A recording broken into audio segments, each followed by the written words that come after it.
Assalamualaikum warahmatullahi wabarakatuh. Isang napakagandang araw sa ating lahat. Ako nga pala si Mudashir Sumad Bangkong at sa videong ito, ating tatalakayin ng isa sa pinakamalalang trahedya na nangyari sa buhay ni Rizal, na kung saan pinaratangan siya at pinagbintangan sa mga bagay na hindi niya man niya ginawa upang siya ay maakusahan lamang ng kamatayan ng mga Kastila. Ito ay ang Chapter 22, The Life and Works of Jose Rizal, na pinabagatang The Trial of Rizal.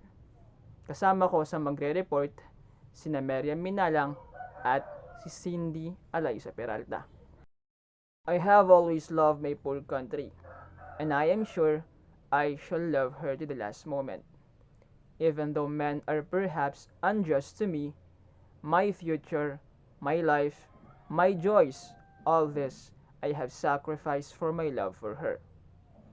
Iyan na lamang ang ilan sa mga katagang binitawan ni Dr. Jose Rizal na nagpapahiwatig ng kanyang walang sawang pagmamahal sa bansang Pilipinas, na ultimo, miski ang kanyang sariling kinabukasan, ang kanyang sariling kasiyahan, o mismo ang kanyang sariling buhay ay handa niyang ibuwis para sa bansang kanyang sinilangan. But before we start, let me give you some brief history bago tayo mag-start sa chapter na to. We all hear Rizal doon sa exile niya sa Dapitan, no? Kung saan pinadala daw si Rizal doon, no, para ma-punish. Kasi ang mapadala sa malayong lugar noon ay isang punishment.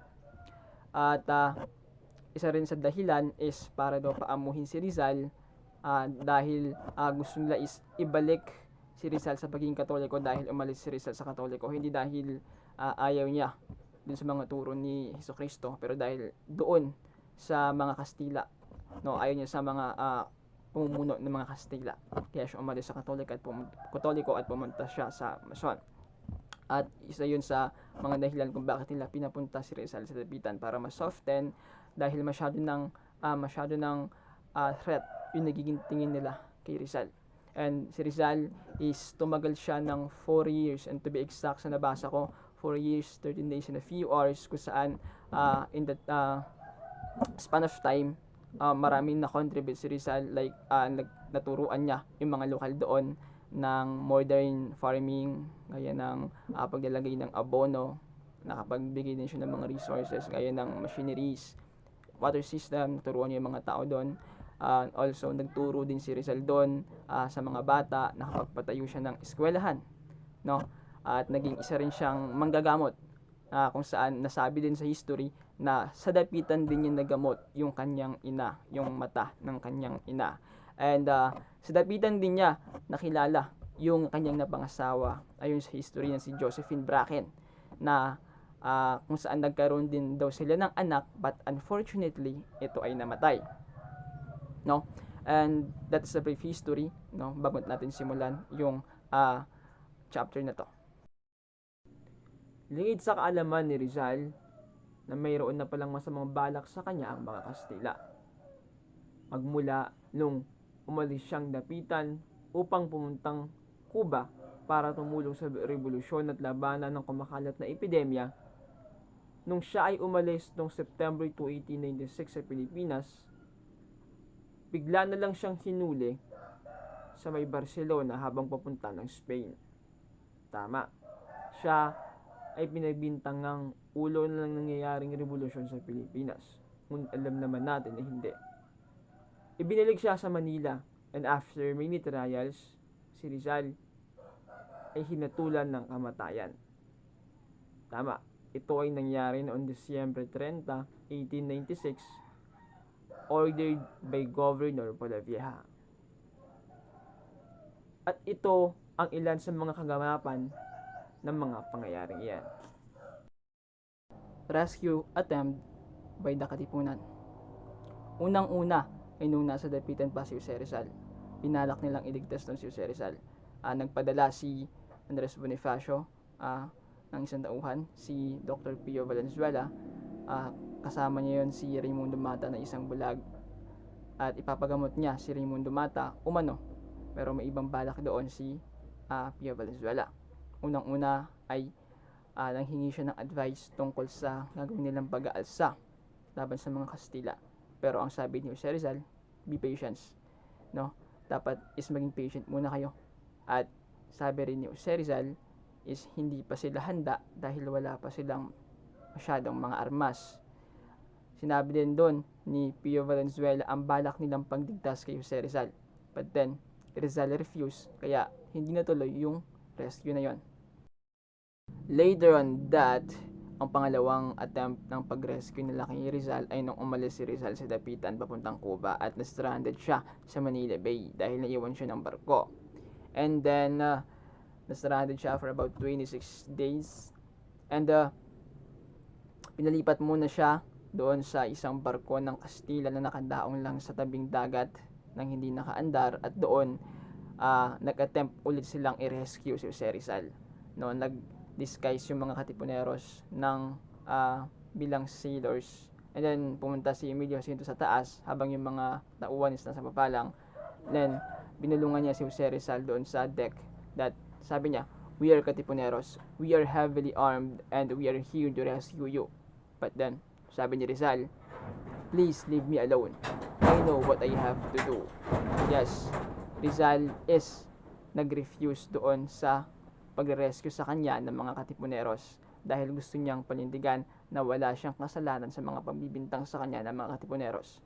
And being a man of honor, Rizal thought that the mga Kastila ay man of honor then. But then, it was his mistake. The last trip to Spain. Nabanggit ko kanina na na-strand din si Jose Rizal sa Manila Bay sa loob ng 26 days. At sa loob ng 26 days na yon ay napakaraming nangyari. Kagaya na lamang noong August 19, isa sa mga miyembro ng Katipunan ang nag-traitor sa kanila at nagsabi kay Father Mariano Hill ng kanilang sikreto. Yun ay ang kanilang pag-aalsa ng revolusyon laban sa mga Kastila. At noong August 26 naman, isa sa mga pinakamakasaysayang pangyayari na naganap sa bansang Pilipinas, ang pagsisimula ng revolusyon, the Cry of Balintawak. Ito yung pagpunit ng mga Katipunero sa kanilang sedula. Nung marinig ni Jose Rizal iyon, hindi siya nagulat. I-expect niya na mangyayari yon. Pero alam naman natin kung gaano kainit ang mga mata ng Kastila kay Jose Rizal. Natakot si Jose Rizal na baka madawit ang kanyang pangalan sa pangyayaring iyon. And then, August 30, no, 4 na araw nung matapos nung pagsisimula ng Cry of Balintawak, ay nakatanggap siya ng message mula kay General Blanco. Nakasaad doon sa message that they wishes happiness sa kanya, at sinabi din doon na hindi siya nadawit sa nangyari na revolusyon, which is nakakapagtaka. Kaya natuloy yung trip ni Jose Rizal papuntang Spain. And on September 3, 1896, natuloy na nga ang departure niya papuntang Spain. Sakay-sakay ng barkong ang pangalan ay Isla de Panay. This is the 4th time na alis siyang Manila papuntang abroad. At sa mga panahon na yon is grabe yung nangyayaring revolusyon sa provinces around Manila. At nung gabi ng kanyang pag-alis, nagsulat siya para sa kanyang nanay na nagsasabing, "Do not worry about anything. We are all in the hands of divine providence. Not all who go to Cuba die. Anyway, if one has to die, it is better to die doing some good." Rizal and Singapore. On the night of September 7, dumating yung sinasakyang barko ni Jose Rizal sa Singapore na British colony, and on the next morning, yung kapwa niya pasahero doon na si Don Pedro Rojas at yung kanyang anak na si Periquin ay inadvisean siya na manatili na lang doon sa Singapore and take advantage doon sa protection ng British law, dahil nakakaramdam si Don Pedro Rojas na parang mayroong mali na nangyayari. Pero ang sabi ni Rizal is, hindi, tutuloy ako, hindi ako natatakot, ako ay inosente, sabi ni Jose Rizal.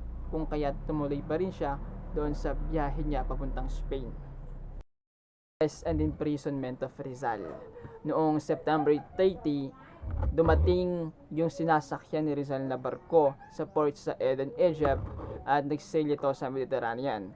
Mayroong telegraphic message ang dumating na kesyo nag-order ito na dapat na ma-place under arrest si Dr. Jose Rizal. And it is Bernardino Nozaleda ang nagpa-aresto kay Rizal at nagsasabi na siya ang punot dulo ng nangyayaring revolusyon sa Pilipinas. Kaya nahuli si Jose Rizal. And then on October 3, dumaong naman yung barko sa Barcelona at binilanggo siya sa Montage Castle.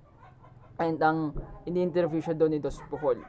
By the way, si Des Puhol, ito din po yung nagpadala sa kanya sa dapitan noon nung unang beses siyang naaresto. Nung galing siyang na pinatayo niya yung Liga Filipina.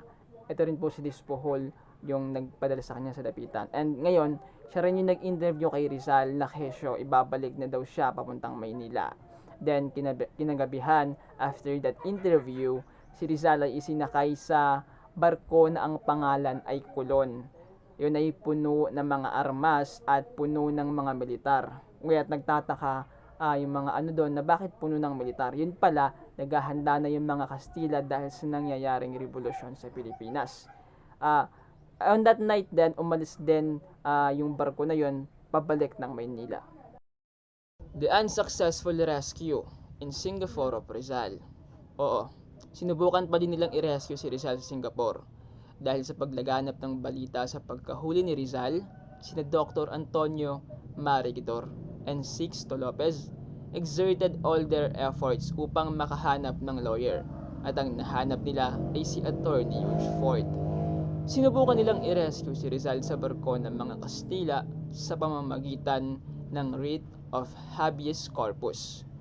Pero teka, ano nga ba ang writ of habeas corpus?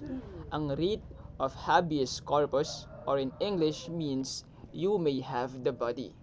Ito yung pagdala sa isang tao sa korte para alamin kung karapat-dapat ba itong makulong o ikulong.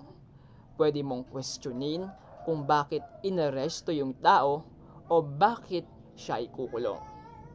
But unfortunately, this request was denied. Dahil according kay Attorney Ford, hindi daw applicable ang writ of habeas corpus kasi yung barkong Kulon, which is yung barko na pinagsakyan kay Jose Rizal, ay pag-aari ng Spain at hindi sakop ng bansang Singapore. Therefore, yung barko ay nag-proceed at hindi naging successful ang pag-rescue sana kay Rizal. Back to Manila. At dahil nga hindi naging successful yung ginawang pag-rescue kay Rizal sa Singapore, patuloy pa din ang pagbalik ng barko sa Manila. At eksaktong November 3, dumaong yung barko na pinagsakyan kay Rizal at nirekta agad siya sa Fort Santiago sa Intramuros. Habang siya ay nakakulong, ang mga Spanish authorities ay busy sa paghahanap ng mga ebidensya laban sa kanya. Ilan sa mga ginawa ng mga Spanish authorities ay tinorture yung ilang mga patriots na na-involve sa kanya para idiin siya bilang pasimuno ng revolusyon. Kabilang din sa mga pinahirapan ay ang kanyang kapatid na si Pasiano. Ngunit sa kabila ng mga pagpapahirap na ginawa kay Pasiano, walang kahit na anumang nakuhang statement ang mga Kastila laban kay Rizal. On November 20, the preliminary investigation started. Pero ano nga ba yung preliminary investigation? It is like a first step in a legal process to figure out if there's enough evidence para makapag-proceed doon sa trial. At sa kaso ni Rizal, si Rizal yung akusahan at dadaan sa ganitong investigasyon kung saan he will meet with Colonel Francisco Olive where he will going to ask about questions doon sa mga charges against sa kanya. Kaso lang, dito mo makikita yung pabor sa mga Kastila, no? Yung injustice. Kasi si Rizal is hindi allowed na makausap o makompronta yung mga nag-accuse sa kanya. So, hindi malalaman kung yung mga accusations ba yun, yung accusations na yun laban sa kanya is totoo nga ba? Hindi makikita ng judge yun. And that preliminary investigation lasted sa 5 araw na talagang napakahirap kay Jose Rizal dahil napakatagilid nung hustisya noong mga panahon na yon. On that investigation, two kinds of evidences were presented against Jose Rizal, namely the documentary at saka yung testimonial. The documentary evidence consisted ng 15 exhibits as follow. Ang una yung letter ni Antonio Luna to Mariano Ponce, dated Madrid, October 18, 1888, showing Rizal's connection sa mga Filipino Reforms Campaign sa Spain. Number 2 yung letter ni Rizal sa kanyang family, dated Madrid noong August 20, 1890, na nagsasabi ng deportations are good for they will encourage the people to hate the tyranny, which is yung mga Kastila. Number 3, a letter from Marcelo H. del Pilar to Diodato Arellano, dated Madrid. It was on January 7, 1889, implicating Rizal in the propaganda campaign in Spain. Yung number 4 yung poem na entitled na Kundiman, allegedly written by Rizal daw in Manila noong September 12, 1891. Panglima yung letter ni Carlos Oliver to an unidentified person noong September 18, 1891, describing Rizal bilang isang lalaki na magdiligtas sa Pilipinas, no, laban sa mga mapang-abusong Spanish. Number 6 is a Masonic document noong February 9, 1892, honoring Rizal for his patriotic services. Yung number 7, a letter signed Di Masalang, yung Rizal's pseudonym, to Ten Luz, dated Hong Kong noong May 24, 1892, stating that he was preparing a safe refuge for Filipinos who may be persecuted ng mga Spanish authorities. Yung number 8, yung letter ni Di Masalang sa isang unidentified committee noong June 1, 1892 sa Hong Kong, soliciting the aid of the committee in the patriotic work. Yung number 9, an anonymous and undated letter to the editor of the Hong Kong Telegraph, concerning the banishment of Rizal to Dapitan. Yung number 10 naman is yung letter ni Ildefonso Laurel kay Rizal noong September 3, 1892, na nagsasabi na yung mga Pilipino will look up kay Rizal as their savior. Number 11, a letter of Rizal dated noong September 17, 1893, informing an unidentified correspondent of the arrest and banishment of Doroteo Cortes and Ambrosio Salvador. Number 12 is a letter ni Marcelo H. del Pilar kay Don Juan Tentus noong June 1, 1893, recommending yung establishment ng special organization independent of Masonry to help the cause of the Filipino people. Number 13, the transcript of a speech of Pinkian, no, in a reunion of the Katipunan on July 23, 1893, in which the following cry was uttered: "Long live the Philippines, long live liberty, long live Dr. Rizal." Number 14, transcript of a speech of Tik-Tik ni Jose Toriano Santiago in the same Katipunan reunion, wherein the Katipunero shouted, "Long live the eminent Dr. Rizal, death the oppressor nation." Number 15 is a poem by Laong Laan na sinulat ni Rizal, entitled Talisay, in which the author makes the Dapitan schoolboys saying that they know how to fight for their fights. And those are the evidences na inilatag kay Rizal against sa kanya. And I think dun na po magtatapos ang aking report. This report will going to be continued by my groupmate, si Miss Miriam Minalang. I hope meron kayo natutunan, and assalamualaikum warahmatullahi wabarakatuh.